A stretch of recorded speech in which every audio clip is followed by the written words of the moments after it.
अस्सलाम वालेकुम, welcome to AKD weekly round up. इस हफ्ते हम बात करेंगे इस हफ्ते के इवेंट्स, न्यूज़, ट्रिगर्स के बारे में और थोड़ी सी आउटलुक करेंगे फॉर द नेक्स्ट वीक। तो स्टार्ट जैसे कि आपने देखा, वॉल्यूम्स मार्केट के बहुत स्लगिश थे, वेरी लो वॉल्यूम्स, तकरीबन 60 to 70 मिलियन के वॉल्यूम्स रिकॉर्ड किए गए।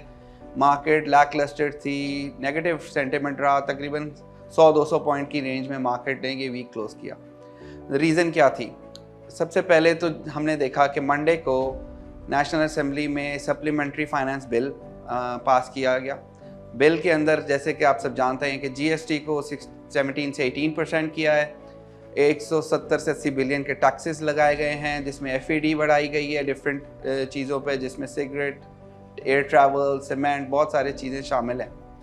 इसके अलावा लग्जरी आइटम्स पे भी तकरीबन FAD बढ़ाई गई है, 25% की गई। तो ये सारे अमेंडमेंट्स थी जो की गई है। किया क्यों जा रहा है? बिकॉज ऑफ द IMF ने बोला है कि अगर तो आपको स्टाफ लेवल एग्रीमेंट रीच करने के लिए आपको ये सारे एक्शंस, प्रायर एक्शंस करने पड़ेंगे, पहले लेने पड़ेंगे। अब IMF के जो प्रायर एक्शंस हमें करने पड़ेंगे, उसकी वजह से होगा क्या? इन्फ्लेशन बढ़ेगा, आपका इन्फ्लेशन बढ़ेगा बिकॉज क्यों आपने GST बढ़ाई है, फ्यूल प्राइसेस बढ़ाई हैं, एनर्जी प्राइसेस बढ़ाई हैं। GST भी बढ़ाने के बाद इन्फ्लेशन जब बढ़ेगा तो आपको इंटरेस्ट रेट भी बढ़ाने पड़ेंगे। तो ये भी एक IMF का प्रायर एक्शन ही लग रहा है कि इंटरेस्ट रेट भी बढ़ाएंगे, जिसका वजह से हमने देखा कि काइबोर पहले ही मंडे से एडजस्ट करना शुरू कर गया था ऑन दी अपवर्ड, और टी-बिल का ऑक्शन हुआ वेंसडे को, तो हमने देखा 2% वहाँ यील्ड्स बढ़ गई और 3 मंथ का पेपर 19.95% पर आ गया, जो क्लियरली इंडिकेट कर रहा है कि आने वाली मॉनेटरी पॉलिसी में वो जब भी 16 मार्च को, वैसे तो स्केड्यूल्ड है, जब भी होगी तो उसमें तकरीबन 2% से इंटरेस्ट रेट बढ़ सकते हैं। अब एक और उसके बाद न्यूज़ हमने देखा आई थी कि चाइना $700 मिलियन जो है वो पाकिस्तान को इन द चाइना, उनका डेवलपमेंट बैंक है, वो दे सकता है। तो we are hopeful for that कि अगर IMF का स्टाफ लेवल एग्रीमेंट हो जाता है तो चाइना के भी आपको $700 मिलियन आते हुए चाइनीज़ डेवलपमेंट बैंक से नजर आएंगे। उसके बाद हम जैसे कि देख रहे हैं कि रिजल्ट सीजन स्टार्ट हो गया है, बेटर देन एंटिसिपेटेड रिजल्ट्स आ रहे हैं, पर्टिकुलरली पे आउट्स बहुत अच्छे आ रहे हैं। जैसे हमने UBL का देखा, एक सरप्राइज डिविडेंड ₹9 का एक डिविडेंड, बड़ा अच्छा डिविडेंड था। और अगर हम पूरा साल की बात करें तो UBL 16 रुपीज़ ऑलरेडी देता है और आखिरी क्वार्टर में ₹9 अच्छा डिविडेंड था। इसी तरह ईफर्ड में ₹5 डिविडेंड आया। इवन कोई भी रिजल्ट आ रहा है, जैसे OGDC की earnings a bit lower than expected थी, but even still it was better than anticipated. Dividend भी ₹2.25 आया, तो रिजल्ट बेटर देन एंटिसिपेटेड आ रहे हैं। Result season is better, stocks are lower. Maple Leaf Cement का रिजल्ट बहुत अच्छा था, which is also better than expected, margins बहुत अच्छे रहे, तो रिजल्ट सीजन भी अच्छा जा रहा है। अब अगर हम फ्यूचर आउटलुक की बात करें तो अगले वाले वीक में अगर हम लोग स्टाफ लेवल एग्रीमेंट ब्रीच कर जाते हैं, which is likely to be signed in the next week, तो क्योंकि हमने सारे उनके प्रायर एक्शंस पूरे कर लिए तकरीबन, अब अगर IMF का स्टाफ लेवल एग्रीमेंट हो जाता है तो कॉन्फिडेंस मार्केट में वापस आते हुए हम देख सकते हैं। हमें उसके बाद हो सकता है फ्रेंडली कंट्रीज आ जाएं थोड़ा सा हेल्प करने, जो कि ओवर ड्यू था कि जी वो कह रहे थे पहले कि आप IMF कर लें, उसके बाद फ्रेंडली कंट्रीज़ का आप इनफ्लो देखेंगे, सपोर्ट देखेंगे, तो हो सकता है वहाँ मार्केट का आफ्टर द एग्रीमेंट रीच होने के थोड़ा सा अच्छा सेंटिमेंट रिवाइव होना शुरू हो जाए।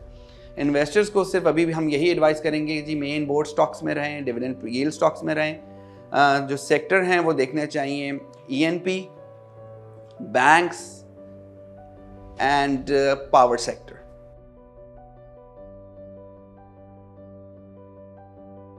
अस्सलाम वालेकुम एवरीवन। ये वीक मार्केट के लिए एक वॉलेटाइल वीक रहा, जिसके अंदर मार्केट ने कुछ बुलिश सेशंस और कुछ बेयरिश सेशंस को फेस किया।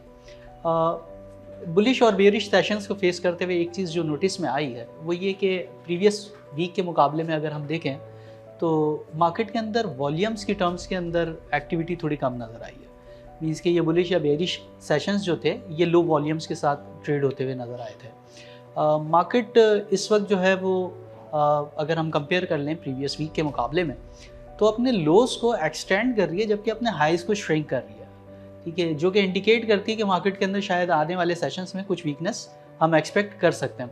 अगर हम बात कर लें सपोर्टिव एरियाज़ की, तो मार्केट में जो सपोर्ट जोन बनता है वो 40,500 से 40,200 का रीजन है। इस रीजन के पास जो है वो पोजीशंस को एक्यूमुलेट करा जा सकता है और ऐसा नज़र आता है कि यहाँ से एक बाउंस या एक रिकवरी फेज़ जो है वो हम आने वाले सेशंस के अंदर बाज़ार में एक्सपेक्ट कर सकते हैं।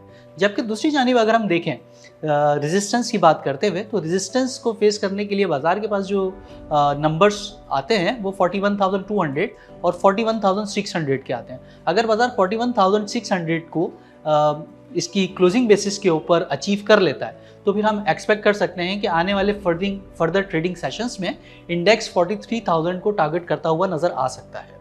सेक्टोरल पिक्स के हवाले से बात करते हुए टेक्नोलॉजिकल एंड कम्युनिकेशन सेक्टर के अंदर TRG और नेटसोल इनके अंदर पोजीशंस को एक्यूमुलेट करना बेहतर नज़र आता है और आने वाले ट्रेडिंग सेशंस के अंदर ऐसा नज़र आता है कि TRG और नेटसोल की परफॉर्मेंस जो है वो काफ़ी बेहतर हो सकती है। जबकि दूसरी जानिब अगर हम देखें तो सीमेंट सेक्टर जो कि काफ़ी टाइम से जो है वो एक परफॉर्मेंस इतनी ज़्यादा उसकी प्रोमिनेंट नहीं रही थी, लेकिन अब कुछ टाइम से हम देख रहे हैं कि सीमेंट सेक्टर के अंदर कुछ स्पेसिफिक सीमेंट कंपनीज़ हैं जिनके अंदर एक्टिविटीज़ स्टार्ट होना शुरू हो गई हैं। तो उसके अंदर अगर हम देखें तो chart wise maple Leaf cement और अटक सीमेंट जो है ये काफ़ी ज़्यादा बेहतर नज़र आते हैं और इनके अंदर पोजीशंस को एक्यूमुलेट करना चाहिए।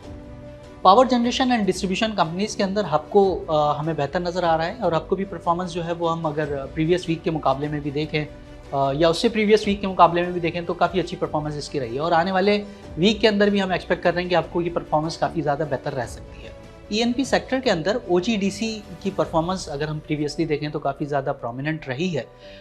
OGDC के अंदर अगर कोई डिप मिलती है तो उस डिप को अपॉर्चुनिटी कंसीडर करना चाहिए और पोजीशंस को एक्यूमुलेट करना चाहिए। For real-time technical analysis and queries, kindly visit us at www.akdsl.com.